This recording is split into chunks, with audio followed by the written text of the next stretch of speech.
Bonjour et bienvenue ndeko balandi ya sango ya Congo. Tosepeli kokuta na bino pona kobeta masolo ya maingo seza koleka na mboka na biso République démocratique du Congo. La victoire absolue de l'honorable Mbosso Nkodia et de l'honorable Jean-Marc Kabunda en tête et à bureau définitif et à Assemblée nationale. On va en parler. On partira du côté à Sénat ndeko balandi ya sango ya Congo pour voir ce qui se passe là-bas, notamment na Tambo Mwamba où motion ezalaki déjà déposé, mais il est aussi poursuivi pour na détourner. Il y a dernier public, et puis on va également parler des enjeux sur la formation du prochain gouvernement en termes de formants, mais aussi des qualités ou des têtes bien faites au Bakoku Kozala objet.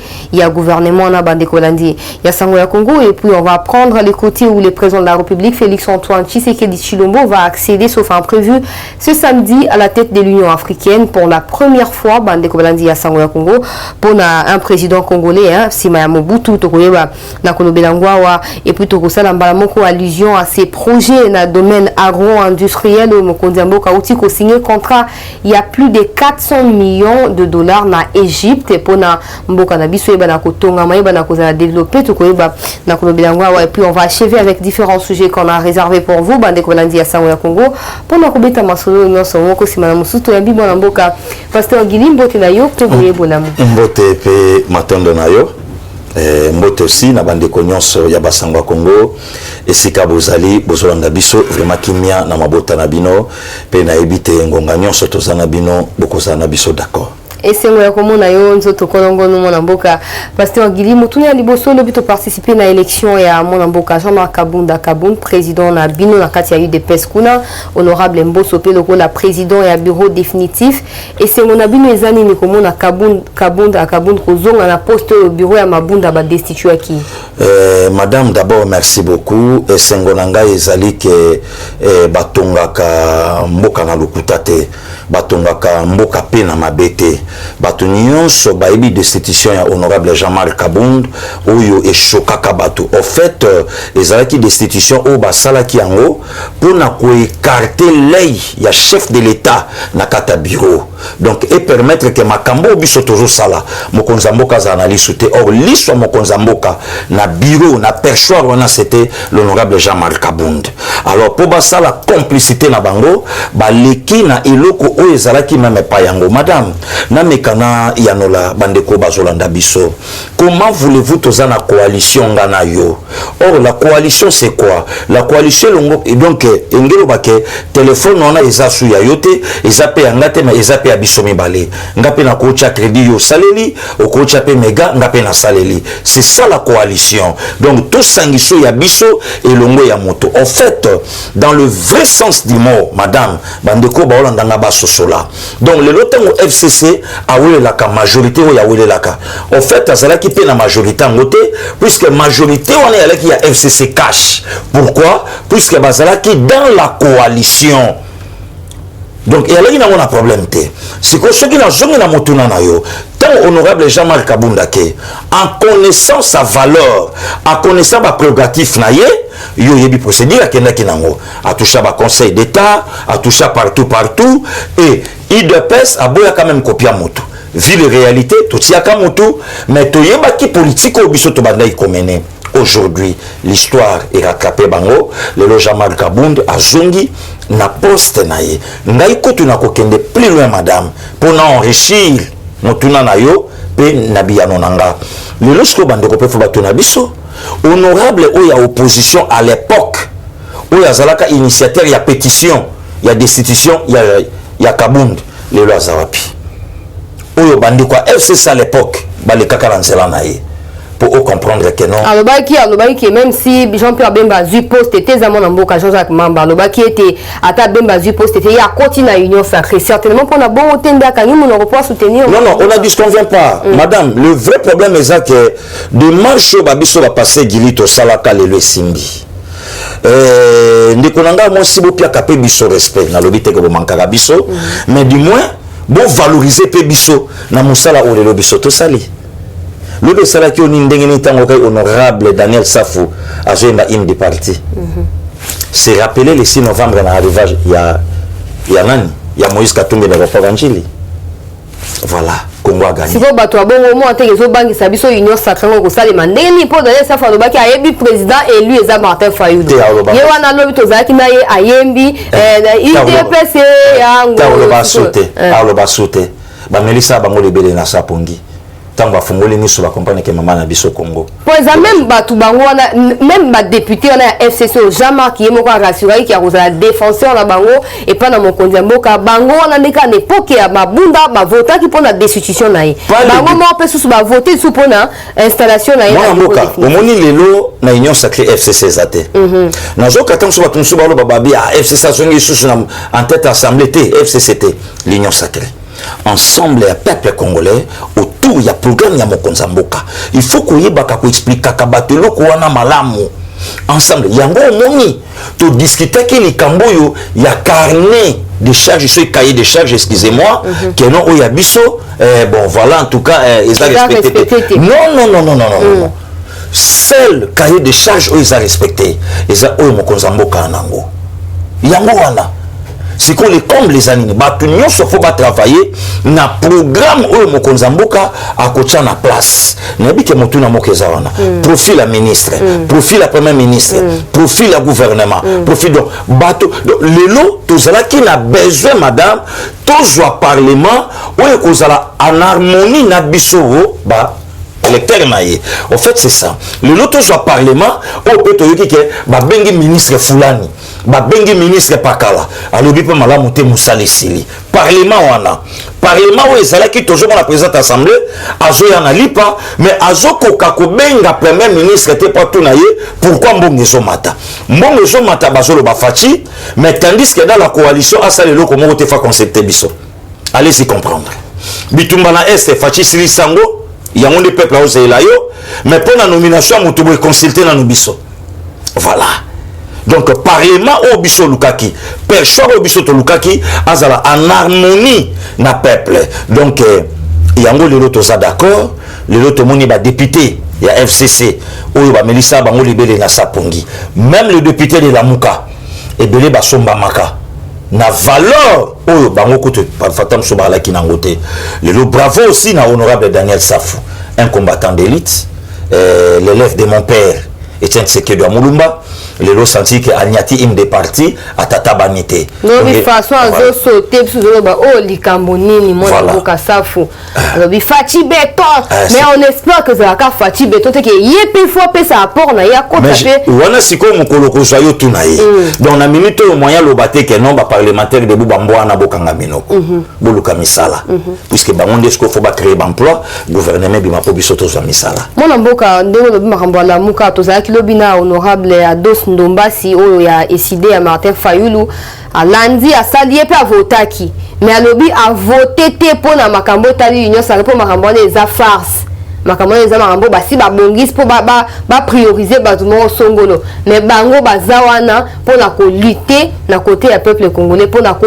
telemela o nyonso bureau ya lokuta ba tiwana e osala. Bon, tous la démocratie, tous la démocratie, liberté d'expression, même dans le domaine abino, les lieux communs en normal.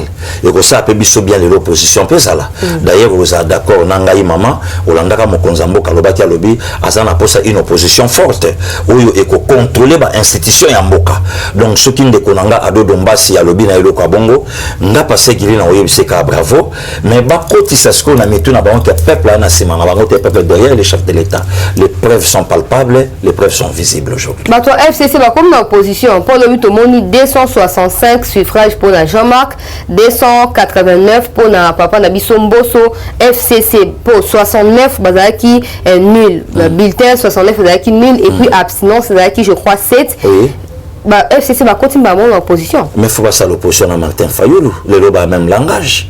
Le losogotali bamboa la mokana ba papitamba le loba même langage.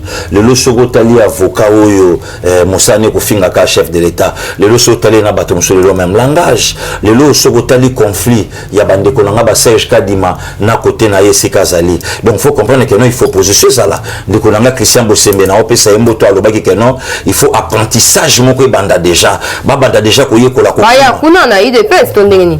bon biso toza na pouvoir opposition ya IDPS eza ko batela ba oba na pouvoir ndio opposition na biso yango wana est-ce que ba ko 37 ans madame, c'est ça le problème. Bon ne pesa bango mibu ebele bo ndenge ni mona mboka. Mais est-ce que attends moi 5 ans moi madame en tout cas ndenge Congo a joué pouvoir bo esili Congo otika ngo soute Congo IDPS te Congo Congo pour eux en tête en boka c'est notre sang, c'est notre frère donc a joué à Sangisi Congo a panzi parlement sans amonnayé a panzi parlement sans élection a panzi parlement sans yebisa passé gili comme député donc a beti politique ya likolo pour comprendre que maman Ndingari azalaka na raison na film avait beaucoup la vie est belle alors bah maintenant je comprends il y a musicien donc le peuple congolais ba fandi ba comprendre que non il y a politicien donc Kabila sakana ngina batu mona mboka avant to côté na mozindo ya makamto za koloba bo yebi quand même que ba défi za ko zina bino po ko c'est la suba nani mais bien sûr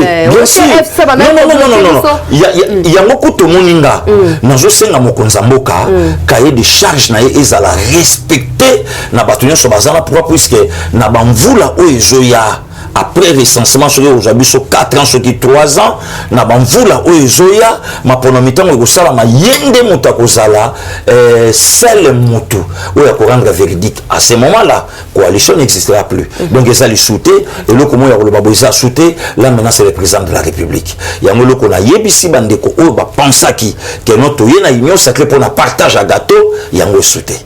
Mon mboka pasteur Gili mokonza mboka a opté pour na papa Mboso oya za mututo bangoka ya grand bandundu stratégie ni za sima wana voilà ce qu'il faut tenir les pouvoirs discrétionnels du chef de l'État voilà pour toyoki ba indiscrétion ko ba ke mokonza mboka si a remarqué que Martin Fayulu côté na bandundu kuna bazo telemela bokonzi na enda ali te ba yebi pe a gagné bato a bandundu te ba yebi pe te ba yebi pe te aza originaire ba te ba yebi te madame bayebiete soko tuni bandeko nanga bandundu abeshole ayaka awa moninga nanga na osane musala otuni bandeko miyake bandeko nanga bandundu baninga to sala bango musala tuna bango valeur ya viemboso na bandundu batuna pena ya Martin Fayulu madame Ngaza qui Équateur na fief nanga on est quand même na joué courage ya ko réunir batu pourquoi na yebisi bango ke naza congolais mais je suis votre sang, je suis de l'Équateur na moto aza sobriqué na moto aza fabriqué voilà oui tu na comprendre témoin mboka soko ko expliquer pour lobika alinga yebisa batu kenga na sa ya bino au contraire za ya bangote voilà sikoyo mokonza mboka nationaliste qu'il est alors le pouvoir les a kasaité pouvoir les a ba congolais donc pourquoi pas de copier abandonner Simba perchoir est-ce que ça problème mais bato so bakanti babi bon mokonza mboka teye lokwa ya déjà âge avancé bon pour Jean-Marc Azarana za contrôler ka et bon yena Jean-Marc za ba attribution différentes tete bon heureusement yo moko to sopese ya non wana za elobelika ka ya bato madame naïb saka bato à tout moment na lobango pe na plateau na yo fasciste un homme d'état babiloko yo bato ba calculer pour na fachi ne calcule même pas au 2023 au boye Fachi ne calcule même pas Olanda qui coule tout le monde ya FC Saloba Lobi en fait bisoto ke na union sacrée na cadre que to aider mokonza mboka na 2023 bima oh na moment où makambo 2023 même pas madame tovanda na yo awa proche chef de l'état muta est akangami na makambo ya yemoko yo yebi bato balobi sili mokonza mboka perdre est à perdre est comment monta est à quoi quand malheur na pouvoir mais na minute on a eu tout ça une mission osa quand même journaliste à moquette chancelier mener investigation beni bouté mokotanga kombo fachité kotanga kombo fachina mabete bato obeta yo et yo moko landi atterrissage à mokonza mboka na est après arrestation ya ancien directeur à cabinet na ye carton koleka même ndenge oyo akendaka na dilkaba à l'époque voilà donc ngilo baké arrivé à Viemboso n'a rien à voir na bandundu n'a rien à voir donc mokonza mboka tcheye selon programme na ye vandawana sala musala ndenge ngana opeso au fait maman to matape to kita parlement ne komaka ordi commun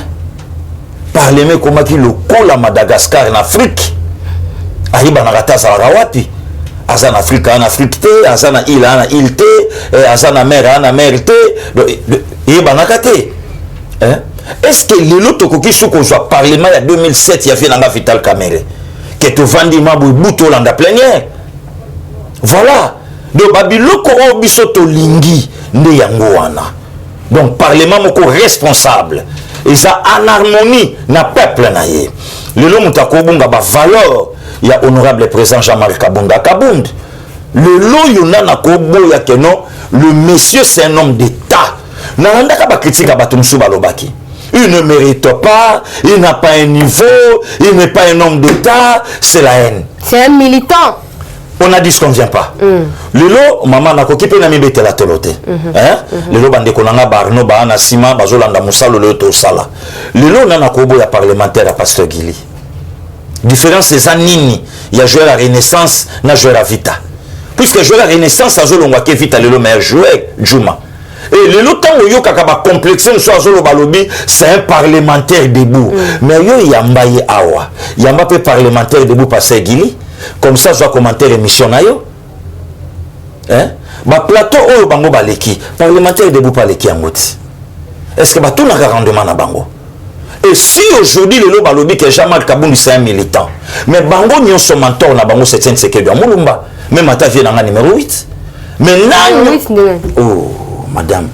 Mais pasteur, bon, attends, on a évité ce que bande ko belé baza ko landa wa. Au moins tikanga na tanga komba Arnaud, tikanga na tanga komba chancela, tikanga na tanga komba ya ngai docteur Elema, tikanga na tanga komba ya nanga donc Abea. Donc voilà ba Jean-Michel Okio, on a ba ya nanga ba Roger Luma, ba Patrick Boulabula baninga. Mais numéro 8 wana avant ton ekazanani. Mais yo mon numéro 8 toi tu comprendre que kachaki biso lukuta ke ko sepela puis la chambre 8 place à la laka.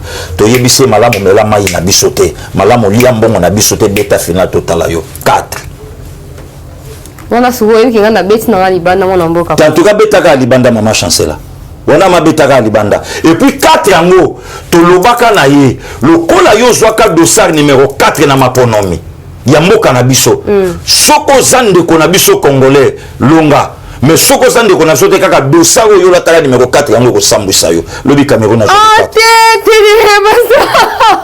en tout cas, vous allez nous excuser, il y a ça au Congo. Voilà, c'est vraiment marrant. Moi, on comme si comme maman parce que ma parabole, beaucoup quand ça on a plateau. Tena kangi sote na lobi likambo na sembo. Na kangi sote mama chancela. Nous beti mona mboka. Na kangi sote mama chancela ngana lobi likambo na ngana kimya nyonso. Na beta makolo. Na pupula makolo. Cameroun a gagné ngai. Yozo sala réunion. On a dit dossier numéro 8. On a la chambre numéro 8. Deuxième bi na biso mta chango dossier numéro 8. Lobaka rambo on a biso Congo yo lia yangote. Lobaka ka yo zwaka numéro 4 te. O yo lataka na mokongo yango ko boma yo e bomaki bango lobi. Cameroun en bête à 3e place et puis c'est déjà ata bimi 3e à salongo na linga ka ko saka o ngala sakaki et joyeux loko les juillet c'est que nzamba la d'accord parce que la rabatu boete net boza humiliance ya boketu ya mbo humiliance en tout cas ezala humiliance ezala soki nini ya nanga chuka lobaka mais problème était et loko kana nga kina kokisa lilobe po nzambe tanga tali ya lobi no makambo gili ya lobi il a totalement raison alors qui a trahi trahira allez kende mon mboka pasteur Litoko ba en tout cas nga moko en personne avant-hier na Arnold Chilombo qui na conseil d'état bisika kan toyeba ki na ko assister na audience oyo ba député oyo ya FCC ba mona ki ba candidature na bango ko za la rejeter pour na élection salema ki lobi ba lobi était bah yeba qui déjà qu'ils ont affaire à des dictateurs mais bah qui quand même faut pas respecter mon béco. Bon c'est bien les lots maman chancela FCC ndambu ya FCC non FCC dans son ensemble va comprendre que non mon dictateur existe à Congo et ça bien yango mo na continuer ko souligner comme on dékonanga Christian Bosembe que ala qui na raison ya ko lobake bato fo ba mesana maman chancela to vandanga na yo peut perdre ba marcha to mona Kalev Mutonga marcha lobi contre la dictature. To vanda to mona ba Aubin, to mona ba kasi kinyon soana, to mona bango ba marcha. En fait, tu n'es qu'à tuer sa bangon ce moment na auto imbaka na ba parlement debout iska to salana ba leki na ba van auto imbaka no ba mesana donc ba mesana. siko excusez nga motuna na ngai pa na bango po yo mosala na yo pesinga nzela te na tuna o motuna nesko motuna na ngai pa na bango faci oyo banomaka lelo aza wapi faci oyo marionnette faci oyo voilà. Donc pour comprendre que bato ebele basalaka campagne de diabolisation même ata lelo na parlement campagne de diabolisation donc tu ça yo et c'est quand bato basa c'est toujours comme ça et puis ça parlement liboso te totala ba bagarre na ba parlement européen donc c'est toujours normal mais lelo yango na ndako loba lelo nana koyi kobosa na capacité na qualité politique il y a honorable président Jean-Marc Kabund l'enfant sacré Yatien Tshisekedi Mulumba dès son donc âge na ya bolenge papa son abisimba IDPS à n'importe quel parti de masse parti d'état il y a que gérer ba esprit à bateau maman chancela là où nous sommes arrivés avec le Congo tous ça on a besoin de diplôme ébélité to lobité que to tangate to lobité que notre jappé ma ponomité mais besoin na biso zake bateau yo ba ko zwa bisika na Congo bazala bateau balingi Congo puisque bateau ba elipso ba diplôme ébélé ba oxy biso soni ba trahir pe biso ba sali pe biso passi si quand on a besoin il y a bateau bazala ba mitema le quoi ba honorable Jean-Marc Kabund motema wana ya olinga Congo il a sauvé le président de la République yango na balongola ye na parlement c'est simple yango wana kaka donc et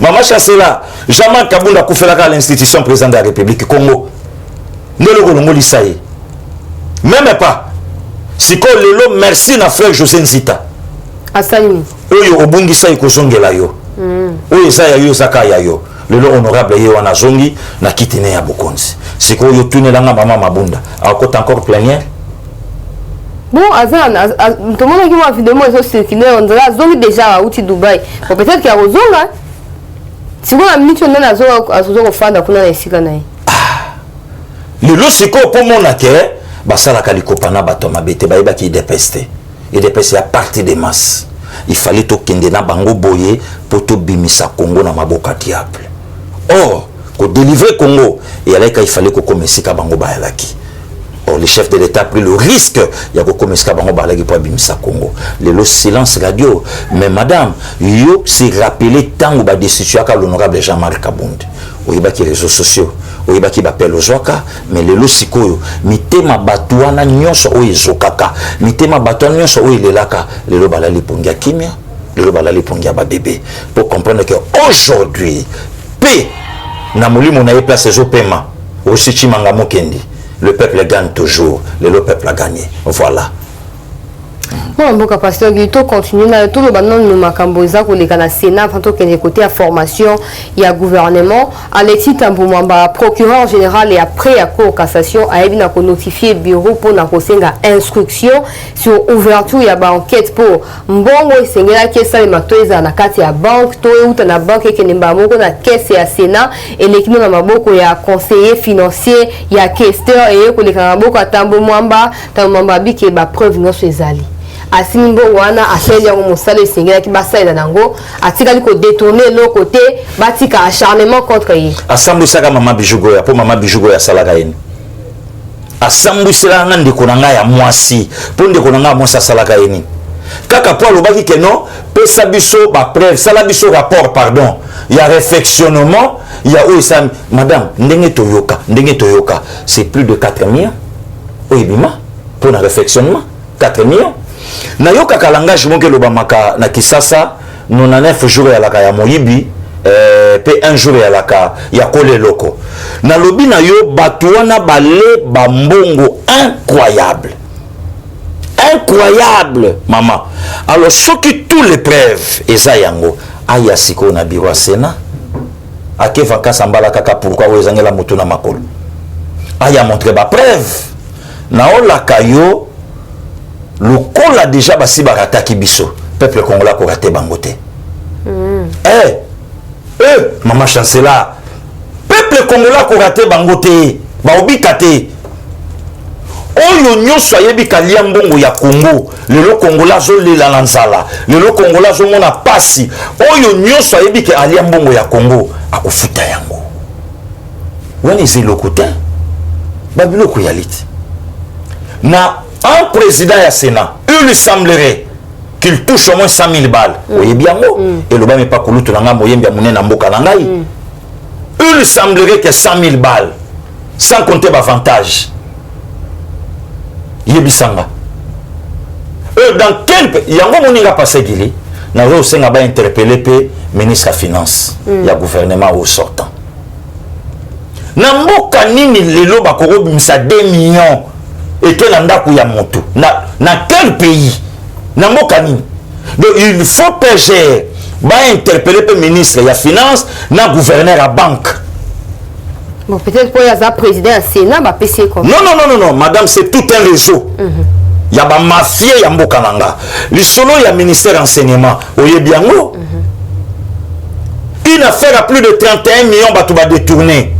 Le autre comme une Kokoso Banque mondiale, après 100 millions pour Nanini, il y a encore des voleurs. Voilà les termes. Il y a encore des voleurs. Na copiate puisque bakolia mbongo, yabana mboka. Donc bakolia yoyo yabana na copiate.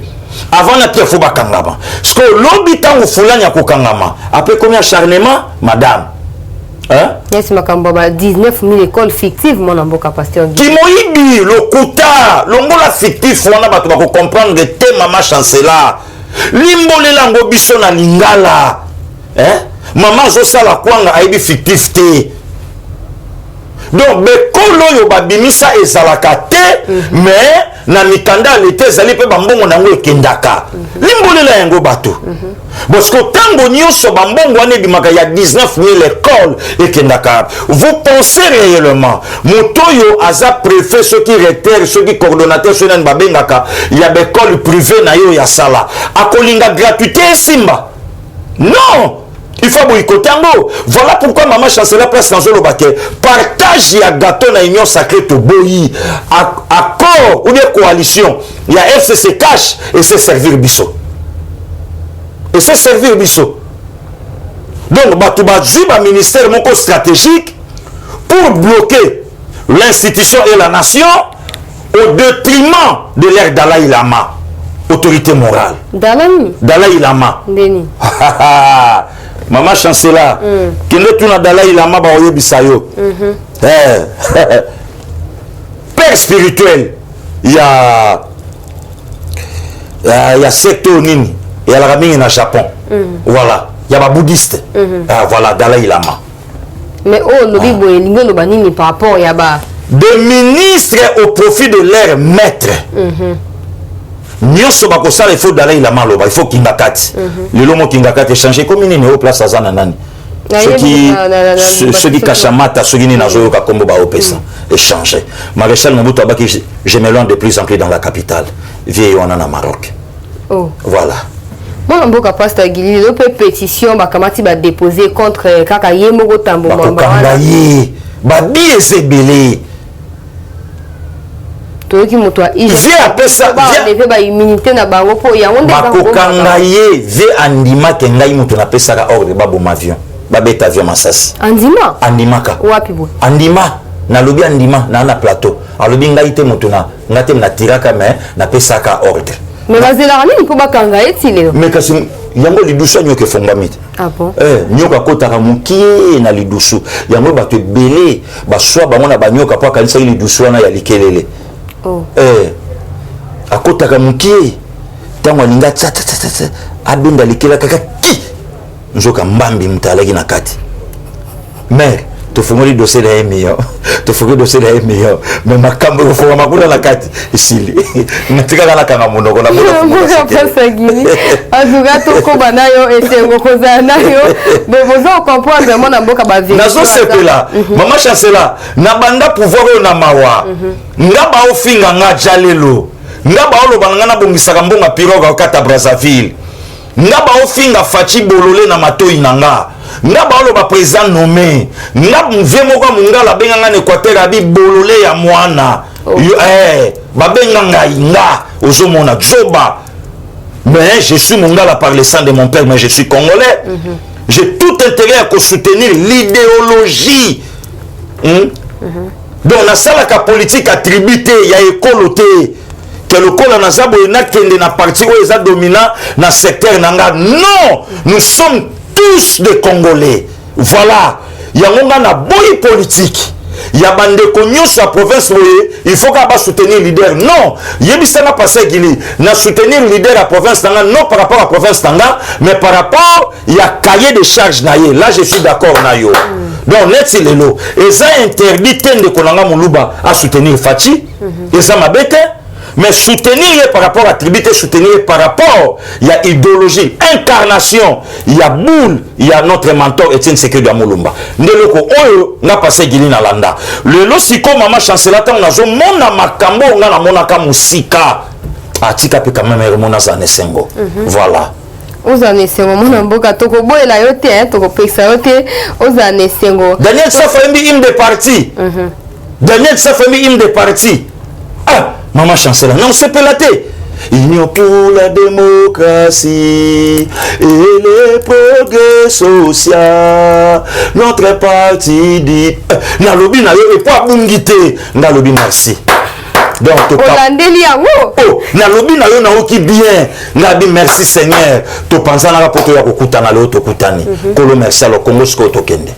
Moi, je suis pasteur Glito, quand on a formation et gouvernement, on a plus de 60 ministres au gouvernement, il nous a ça les côté échec total. Hier, Azo s'est reproché, mais Azo reproché la coalition Bisikakani à micro Tsaki Nakati. Gouvernement Oezakoya, avant tout le ministre, Pekisi, Malibanda et Kolo, gouvernement Oezakoya. Pour yo mon amboka pasteur Guili défendeur ya peuple congolais ozana pona ko bunda na social ndenge boloba kuna nakati ya UDPS gouvernement il faut comporter combien de ministres et puis répartition ça les mandenge nini au regard ya bato yo ba outi FCC ba côté union sacrée ba bemba ba katumbi. Merci beaucoup maman chancela d'abord pour nanga et aux annonces 65 tenenge sala ki lobby. On est kokitala c'est sûr na garantir yo pe na confirmer yo kola batelanga na yo okoyambanga ka toujours na plateau na yo na koloba na ebisaka yo nini de deux d'abord avant baluka motubo pas simba ministère d'ailleurs d'abord programme na chef de l'état na place maintenant tant ba ko tia programme ba discuter pour na programme maintenant siko mutako zwa ministère en fonction ya programme exemple net ministère des affaires étrangères n'a pas cet exemple de groupe sangonan batali muto a répondre na programme wana ba groupe sango pe grande sœur na Marie José Ifoku le nom na kobo ya mayela ndeko nanga la mwasi asa na IDPST mais c'est un citoyen congolais asa le candidat président de la République ye mutaye koloba lobi mais lelo facha sa bukini ya mamoko lokolo. Le Colomoko, pardon. Mais pourquoi pas te soutenir hier? Top Boukali Soumissa Toane Tikali. Mais les lots ceux qui te combattent, ils sont sur Rosalate. Maman Yama Yele Marie-José Ifoku. Donc, le lot, mon Konzamboka Kouzo appelle quelques ministères, supposons. Ceux qui ont la 20, appelle si on a partie composante. Il n'y a pas Kouzo 6 naïe. Oyo akoki kopesa ba ministre sans que azala na courant politique moko sans que azala na famille politique moko wana mena so babenga ngo le pouvoir discrétionnel du chef de l'état atali kulutu na ngai Noël Chani mutama yele belé ayebi makambo misolo ayebi makambo ba banque ayebi makambo boye mokonzamboka pa ko confier là ça n'engage que le chef de l'état et engagé ce que Makamoute que boy n'a pas son d'Akissa. Vous comprenez? A Talibo naï te père. Abi non. David Moukeba la Kiwana parmi mon quoi conseiller Makamba 100 jours et quoi il m'a sala quitté. Bon à cause a payé te père n'a pas sango David Moukeba. A PC était plus la combattre de peste, ma PC par rapport à ma compétence a yebi que à respecter cahier de charge. C'est ça madame. Donc, Engelo Baté est remonté au Salaka à Genève, Toké Kobimisa candidat commun de l'opposition sans programme. Et remonté au Salaka na Nairobi, Toké Kokabola Baposte, un chef de l'État, yo primature, Toyebite Kaposa primature, photos à majoritaire. Et remonté au Salaki na coalition FCC cash. Toboyi et se répéter, le lot na union sacrée. Donc le profil bas et ça que d'abord respect. Il y a programme donné par le président de la République, les programmes Mouteko Benda Moutou. Let's Bosso Batuninga. Le corps à excellence Billy Kambale a échoué naïe. Ayebi naïe pe Moussala Ngote o ba pesa ke ministère à jeunesse. Bon, bah quand on la peine à profil on a papa na jeunesse, Christian Boussembe. C'est un jeune. Est-ce que c'est un problème? Il n'est pas de l'IDPS? Vous comprenez? Donc, on a ce que ça va pouvoir discrétionnel. Il y a mon comme Konzamboka. Donc, c'est ça, maman chancela. Voilà. Donc, il y a un moni. Le lota motuninga motuna na lobby. Respectons d'abord le programme du chef. Respectons. Cahier de charge naïe. Le cahier de charge naïe. Moteko Memasikoyo, ministre, à répondre dans le ministère. C'est ça. Moi, je sais que nous avons la formation en côté méthode bientôt. Bientôt. Puisque tant honorable Bati Lukobo, papa Mayele, au temps à Kende Kopé, c'est rapport fin ya Moussalo Mokonzamboka Atinda qui a sala Ponamboka, au Yoka qui est mopé Mokonzamboka, le bel bitin qu'on perdre ça sauté. Il faut que les membres. Donc, Kalaming était gouverneur et Zobima déjà, puisque le peuple congolais a eu quoi Mipeminki. Achela qui montait mana 2 ans coalition, mais coalition est servir Joseph Kabila. Voilà. C'est comme Mokonzamboka sa l'union sacrée pour servir le peuple. Mon mboka pasteur Gili, la priorité mine au traité dans un premier temps, tu as dit que Mokonzati a 3 ans légalement. Même si ma Covid, tu as doute que l'élection, est-ce que Kozalate, moi, mais le gouvernement autant en place, va prioriser mine sur le terrain. Exemple de guerre à Est, exemple social à peuple, exemple que vous savez ma diaspora, port. Et songa, comment ser nanga branda na Bruxelles ou na Branda à sali conteneur à 40 pieds, il faut affouter cher que le quand même denga sombela kiango. C'est inexplicable. Et à la kate, les diaspora zo songa biso, diaspora zo baila biso basi, diaspora zo kondela biso bande quoi va parents. Donc lilo ba priorité ezali. Yango moni na lobi ke poto kende vite en besoin gouvernement oyo et bongama noki pour y répondre na tant au peuple nango. Peuple a pour sa maille, peuple a pour sa lipa, peuple a besoin de l'outil qui a malonga, peuple a besoin de zéleza qui toko, peuple a besoin de transport ya malonga, peuple a besoin afin de kinya na mboka na ye, ndi yango na mteza priorité. Mon mboka pasteur Giliba, ancien ministre ya gouvernement déchu ya Ilukamba, ba empêcher bango ba kende libanda ya mboka tokozwa peut-être quelques aspects ya nakati ya ba ministère wana Robert ya sia kenda déjà libanda akozonga to ekosala mandenge akozonga olobi na ngai mama mabunda sa zongite bakozonga moyen motabi mezate mais loko ayoki sango ke ba esi bango il faut ba enquête ça les mapona ba détournement est-ce qu'on doit volontaire ou zonga bon loba parfois tam chargeons ngamba moke pa na bango osoka zo wapi mona mboka Congolais bablo quand on yango sur le bureau tout ça ba tribaliste tribaliste te mama Eva Aida Kabiso au senga Kabiso nationalité to pesa ka lelo comme senga psona mabele voilà wana bosani mama Eva nationalité nini ya uta wapi bongo nationalité nini na makambo minembwe mama lobaki yango mama Eva lobaki yango ke wana lobina nani lobina Rubero na Rubero ko na makambo minembwe au senga Kabiso nationalité to pesa kiyo lelo comme senga biso so mabele auta wapi mona mboka poto Kasazaraka na excédé Rwanda te bonga uta wapi bonga des enfers les enfers te ba on ba pays développé numériquement et Afrique ba l'équibiso mais problème était bateau nde bayamba bango ande bateau lelo ba il faut ba pesa batona maloba lolenge wana lelo tango lobi likambo ba ministre même tabimeza te zape bien pour permettre ba ministre bazoya bayeba ke bayaka kozwa mbongo na mboka te bayaka nde kosalela mboka et kosala bieto eboyaka na nini pozobima na nini longonya na IGF Gilles Alingeti na musalo zosala aza parmi bato mboka foi batela lungonya na PGR na musalo zosalama baza parmi bato yo donc il faut mboka na biso e batela donc voilà maman chancela il faut musala ya bongo salama to landa to yeba oyaka na nini pozo kende na nini et kobangisa bandeko bazoya mona mboka bakonga répondre mona mboka Gilles Alingeti wana ebisiete soki le banque mondiale et suspendre financement eza pour la gestion mabe na banquette ya lokuta il y a IGF parce que yeba konga alobi qui est assez informant qui déjà mo konzamboka qui akeba na makambo yo IGF aza ko saleza mobulu siko tonzimela IGF par rapport ya rapport na tonzimela oza ki ministre ya tutelle c'est matata ponyote enquête bandi ko salama mutakomi agité tout tika justice c'est ça musanango ozolenga ni mama chancela tout tika justice c'est ça musanango ce que j'ai la lingeti mutaosa musa malamu te kasi yende patron ya enquête nana ibaka IGF pouvoir passer IGF la ka piétiner le na bateau yo bani ba koma lelo ba donneur de leçons voilà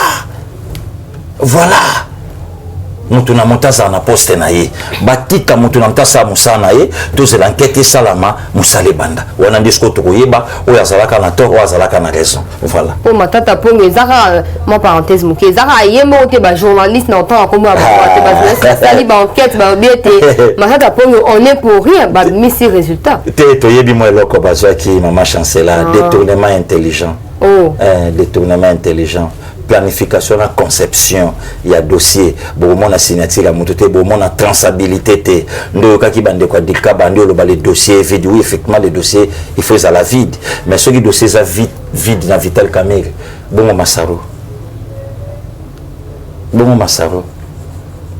maman chancela tout ça peut battre bon Masaro akumi sur le wapi makamon peut Vital Kamerhe et puis que procès on appelle les a pour les 15e mois au toza ngakutu na lingi ba reporter ngo ekende mwa mukesi ma puisque les 15 zape mukolo to kansa pe ba martyr mboka nanga ba kufaka to kansa ba papa muzungu to kansa ba papa elengesa to zo kanisa ba papa sendwe yo kaka sendwe ya bala sendwe ya bala sendwe elengeso yo kaka elengesa bango ba kufaka le facha utai ko inauguré kuna bango ba kufaka le 15 février 1961 donc eza mukolo pe biso to kufanda na mwa mawa oyo tokokanisa oyo pe tozosenga siko na mokonza mboka na botosi pe na limemia nyonso baluka basala mwa cité c'est trop fort mais baluka basala mwa isika moko totalaka ba martyr mboka na biso po eza lisolo tokoyebisa bana moni lelo yo po bunga kyango mwa muke lelo mutamona ka sendwe azalaki pe mutu lokwa passé gili donc yi paza parmi bato bakufa le 15 février 1961 papa sendwe papa elengesa na papa Christophe Muzungu papa ya ambassadeur Muzungu na grande sœur nanga Emily ya PDG Paul donc batuana tozape mukolo to kanisa bango mais soki mboke lobiki za les 15 problèmes ezate biso pe tokolanda tokotala mais les 15 za mukolo biso pe tokokanisa bato batangisa kama makila na bango pour nekolo na biso ko mais est-ce que eloko asika ekozala tozi peut-être le monde a fait paf mona mboka ba libérer nde tozoyoka bato na tanga bakombo na bango ate mais balobiki eza projet déjà na kati ya accord ya Nairobi bayoka na ke yenda za premier ministre donc mokona mboka 27 nanu yekuna comme ça les 15 wana mbangu makambo sa accéléré babimisi ba nommé premier ministre te fanda na yo mama chancela ezayete na mboka to bi batamete ya mabe na mboka na so to bi batali kundu yo bosani to salaka na procès balobaka ni akanga mateza ba vaste blague akangami babi osalaka un mois senga mise en liberté provisoire abimi to ebi bango to fanda kia bato nyonso ba oloba en tout cas Fachi Kabwana na Kabila non premier ministre olongwa ta kuboya premier ministre alongwa Adolphe Muzito aloba biso premier ministre alongwa donc ezage ya Kabila na Félix mutu ndi Congo lelo bozoni ngabo pesa bata ba diplôme ndi Congo lelo bozoni ngabo pesa bata bwanya to pesa Congo na bato kwa ba Jean-Marc Kabundi bato ba na souci ya kusunga Congo voilà. Mon mboka pasteur Gili tozo kende malembe kokoma en tout cas na suka ya session oyo ya information to kota na makambo ya mokonzi mboka azalaki na engumba bapa ya kuna na Egypte bisika kanya ebaki ko signer contrat ya 400 millions de dollars destinés à investissement dans 3 domaines. Il y a misala na mboka na biso ba domaine yango eza agro-industriel, eza ba infrastructure, eza pétentique mais contrat eza signé. Projet et kokenda tina 2030 et là on a compris on a 2030 il faut faire comme à 2030 madame soko landaka mokonza mboka lobaki alobi je ne suis pas éternel mais nazo linga tina kusukisa mandat nanga na tika Congo na niveau moko likolo alobai peke demander aux amakasi mingi ya osana eka moko tete wana batamete mamabe wana bandoki bato balingi Congo ta lobaka c'est inacceptable de faire plus de 2 mandats na pouvoir où la nuit est courte et puis la journée est longue bato bazu balongoli plus balobi mokonzi ya mboka abi c'est inacceptable mtasa la demanda lelo zomona maman livre tene na mobeta ne rayon lelo zomona tenia mère na réseaux sociaux te et nous le baké mutu c'est bon pasteur moi peut qu'on s'appelle tu yo betano chemise à classe boye pe moi te au moni bogo to saka ngana vie nga fachi au mona qui est jour abona ne ba pe magana na mère la distinguée première dame rouge bordeaux moko via betango ya rouge ngana betango ya rose ouais na lingaka te mama chancela lobi ta on vanda ne bonga bolo batande nga sukwami pona mbongo Congo oui nazo sukwa makana mbongo parlementaire debout ouais mais mère après comment saper faut on dit pas que mère a sapé hein kasi mère comment saper pour mutu ekiti ba stress elongwe ba stress elongwe voilà donc yamo mona ki moko autorité morale ba vertige atika suki atika mandefu pouvoir abane ko tika to da ki style te ba stress ba stress donc babiloko nyonso na balangage wana kolanda ngote eza balangage bato minoko mabe heureusement léopard la communication ba la déjà na terrain okuta ba Béchol okuta ba président Gilles okuta ba président Théo okuta ba président Gustave okuta ba président Son okuta ba fils Mokoko gardien du temple okuta bango okuta ba Benjamin Mwana Suka sous les traces de passé Gili okuta bango oso comprendre okuta ba général Neville ba Cordo JC Mwamba Birin Tumba okuta bango na terrain les lozo sentir que communication nyonso ba kana lokuta to bunda bango mon mboka projet o eko apporter nini pour na peuple développement ya mboka développement donc eza projet ya kotonga Congo eza projet ya koleisa Congo 400 millions za mokete ba data ko détourner bazanga raté bazanga katé ce que justice va zanzela oui ba réflexionna makala pour na parlementaire débouté ba réflexionna makala pour na ba voleur en cravate voilà donc Fachi aye liti ya Fachi ezake abunda asisa ki moyibi na ba bureau mama chancelier na biso le komoko Kabila secrétaire biso Congo Kabila alaka kiyungulu donc nyonso bozo bwaka ole ko ya na mabele zo ko ya na kata libumu na ye oh mais aza munene te Fachi ko to leke na munene et ngelo ba ke mbongo nyonso ya Congo et banda ofanda par Kabila ah bon voilà. mais yo quoi keise ka tiki yango to lo bata yango siko système na ye yango zo salama yango moni projet peut penser à peuple congolais et ça que tout déboulot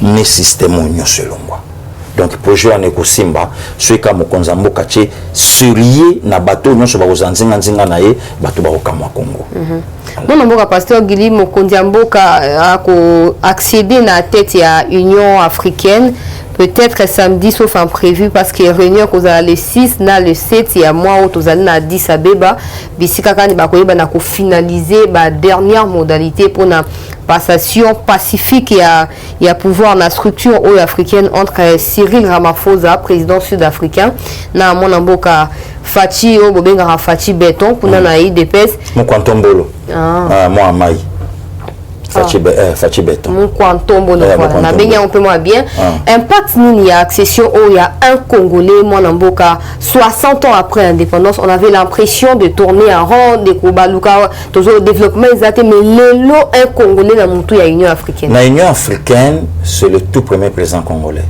na organisation de l'unité africaine c'était Maréchal Mobutu par les Kaplaso d'abord c'est la fierté en mboka nanga lelo ya kozana un président au même Afrique et je répondre et je mon ba qualité intellectuelle et panaye ya ko dirigeant vraiment bravo yango na yebisaka et puis félicitations aussi à mon président Félix Antoine Tshisekedi Tshilombo la deuxième année na ye ko simba Afrique c'est pas facile maman chancelier nzamba batela ye nzamba pesa ye maile belé ya ko diriger na Afrique na Congo ko la pesa ye makasi enfin que mandat na ye oyo et simba bato bakolandela eti na suka balo bakeno ba président baleka mais oyayo tu as fait l'exception donc voilà mon mboka pasteur Gili Torobomba ngote photo lo bana rentre biso le président a trouvé mboka na biso en tout cas na mabele na souffrance na kozanga stratégie nini politico socio économique o ya kotia en place pour être kofana na kati ya Union africaine et impacter négativement que c'est-à-dire qu'il y a bon sanaté ba souci à peuple congolais yango moni eloko boyelela ki coalition union ya FCC cash eloko luka ki a faire monter l'union sacrée pour union sacrée et répondre à attente à peuple donc zakande balobaka la charité bien ordonnée commence par soi-même tant wa tali pitié à peuple na le jamais malgré l'andimaka humiliation pour le peuple, mais cette fois-ci non. Donc faut tout ça et loko oyo et au ça bien et permettre ma camion chaper qu'un des commissaires doit dans une réalité si quoi. Mon amboka, est-ce que tu peux espérer finalement que le quoi mon konjo na biso ya Congo a commis na mutu ya Afrique mobimba problème au biso to ça on a ba infiltré na ba milice rwandaise na est ya ekosi là finalement. Les appels mon quoi makambo na e bateau ba fongo la guerre wana bazali awa. Maman chancelier lobi na landi vidéo moko ya musée Laurent Désiré non to perda mutu. Le lorsque bateau yo Laurent Désiré bandai kotanga na tawana bateau balaki ba hauteur ya guerre wana le losiko yo ba kasiki na pe perdre to soutien de wana ba kasi oui ba kasiki na pe perdre nous attendons combat Alexis Tambwe Mwamba. Ah bon, À l'époque na tali vidéo wana les abrutis comme Alexis Tambwe Mwamba le lo enfant chéri ya Joseph Kabila. Mais babilo connaît ça ba ese na ko dévoiler mon média waté puisque ça ba stratégie où ils ont ça va matokola muka un bon matin finir la récréation. Fini la création to comme na suka mona mboka to susa na likamboza ko lekana kati ya PPRD lelo ba jeune ya PPRD ba komi ko exiger démission ya Ramazani Shadari après que Shadari ayebaki na ko notifier Serge Kadima était à écarter momentanément pour na ba raison nga na kozwanyo sauter mais moko na ba raison que akutana ki na mona mboka jama kabunda et que peut-être alinga kota union sacrée Makambo PPRD zela mkoloko ya Mbatamba. Kolo ya Mbatamba ngaza pona Congo. Mais babi ayaki ko kutana na mona mboka kabunda. Ya mona lobi. Ngana pona Congo. Ngana ko kota ba fitilité te ba jeune PPRD ba lobi non. Donc nga masukulu ngo ya mbangano ya mingawa tunanga mamba Congo na défendaka Congo loko eloko mususu. Bon, pour PPRD bango ba kota na opposition de tozomo ya makambo. En tout cas ba meka, ba mekeza pe bien, ba ki mambango mo lacrymogène, ba créer rapper ba ville morte. Et aussi ouais ya elo moins bien. Ba créer rapper ba ville morte. To bois kapé mbila na nzela. Ville morte on peut créer faut arracher, faut affachi pour. Voilà, donc to yo kapé bango. Au monde politique est comme un peu moins goût, au monde politique est comme un peu moins bien. Voilà, c'est ça. Si vous n'avez pas pensé à boto, bah que PPRD Panzani, FCCP Panzani, c'est comme nous n'avons pas bon mais est-ce qu'il y a tout d'abord le soubassement politique? Non. Il y a un soubassement politique. Est-ce que le lobo ni facha sali parti politique? Facha continue IDP sa tatanae. Mais yo tout na bali à Afdel le baza pepe na Joseph Kabila. Tout effacé. Ensuite ba carte à Sikatomboli. Est-ce qu'il était réellement le fils de Mosé? Est-ce qu'il est réellement sous les traces de Mosé? Mais aujourd'hui, Fachi est réellement sous les traces de son père. Voilà la réponse. Pour la ressource qui mon mboka pasteur Gili Kabila totikala koloka et jamais a signé to moi mokanda to pe azatana ndenge bino wata be chape ya vivre awa totika ko moi mais pourquoi benga ki autorité morale à PPRD to pe président ya PPRD zela papi tamba mais loko ngana yebi autorité morale eza akanga ba bongo na bango nyonso yemta salela ngo autorité morale akanga ba bongo autorité morale akanga ba bongo ka autorité morale mukolo ya mituna biso mokonzi ya bongo na biso ka autorité morale non mon pasteur Gili ma basu ko mboka yo o continuer ba moko kasi yango notre autorité morale. Donc, si on réfléchit, il faut tout le monde. Ah, pasteur Gili, le bindé, il y a une autorité morale. Mais que ce discours à 6 minutes, les cas qui a tenu ma professeur d'université, discours à 6 minutes à mon consambo que le bin. Abino biso beto chai katabi na ningeki te bino bolo ba puisque boyeba ke loko bolo bate. Bo c'est la nga mona oyebi sabino. Asena bango résistance, Olanda ka ngona ba audio. Mais oui, puisque c'est l'air Dalai Lama na lobi yango. Leur autorité morale. Donc et loko ko salamate, yango moni pépé ilunga va démissionner à que pas autorité morale. Voilà. Azwa ndingisa ke bo démissionner. Voilà. Donc ezalaki nango parti politique te. Ezalaka eloko moko basala ka PPRD, moment babandai ko menacer Joseph Kabila que président de la République à cause militaire te. Nga salaka soit disant ya kozonga civil et puis militaire très mal formé, abanda pété mamon en général. Mais oui, bon place azali na yo mona. Peut-être que voilà, zaki na ba 12 ans, moi ba 13 ans. Voilà, malheureusement, yem tabata record ya ba militaire na armée abanda armée na 13 ans. Na 13 ans la galitna. Mon nom est pasteur Gili Maloba Souka, il y a émission Oyo pour te clôturer. Merci beaucoup, Maman Chancela.